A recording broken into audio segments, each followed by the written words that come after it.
পৃথিবীর প্রথম যে নারীটা কালিমা পড়ে মুসলমান হয়েছেন তিনি হচ্ছেন খাদিজাতুল কুবরা তাহেরা। আরশের উপর থেকে একটা মহিলাকে আল্লাহ তাআলা সালাম দিয়েছেন, ওনার নাম খাদিজাতুল কুবরা আত-তাহেরা। খাদিজা যখন মরে গেল বিশ্বনবী আবার কষ্ট পেলেন।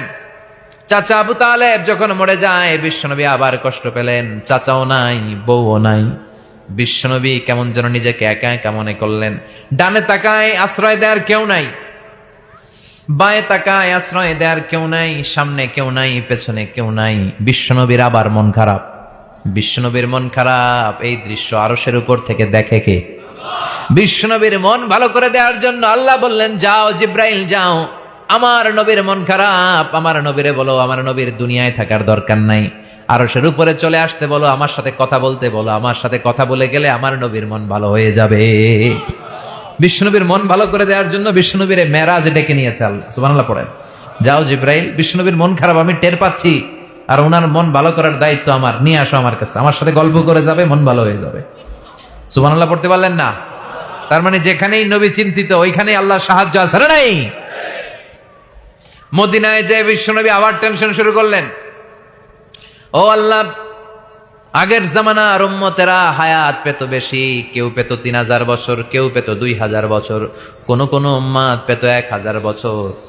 আমার উম্মতি মা বাইনা 60 ইলা 70, কিন্তু আমার গুনাহগার উম্মত গুলো 60 থেকে 70 বছরের মধ্যে সব মরে যাবে।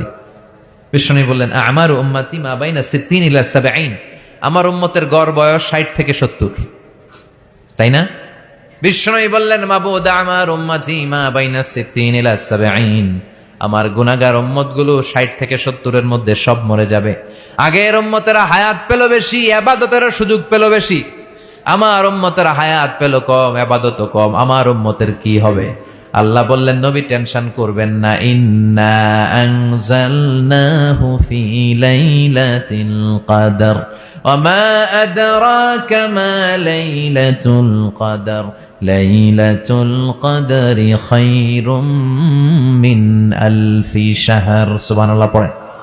ও নবী, লাইলাতুল কদরি খায়রুম মিন আলফি শাহর, কদরের রাতে এক রাত যদি কেউ ইবাদত করতে পারে 1000 মাসের ইবাদত আমলনামায় ঢুকায় দিবে কে?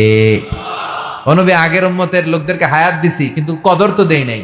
কদর দিছে আপনার উম্মত রে। আপনার উম্মত এক লাইলাতুল কদরে ইবাদত করবে, এই ইবাদত খায়রুম মিন আলফি শাহর, 1000 মাস ইবাদত করলে যেই সওয়াব তার চেয়ে বেশি সওয়াব। চিল্লায় কোন সুবহানাল্লাহ। ফাতারদা শুনে আবার নবী খুশি। সুবহানাল্লাহ পড়েন। ওয়ালা সাউফা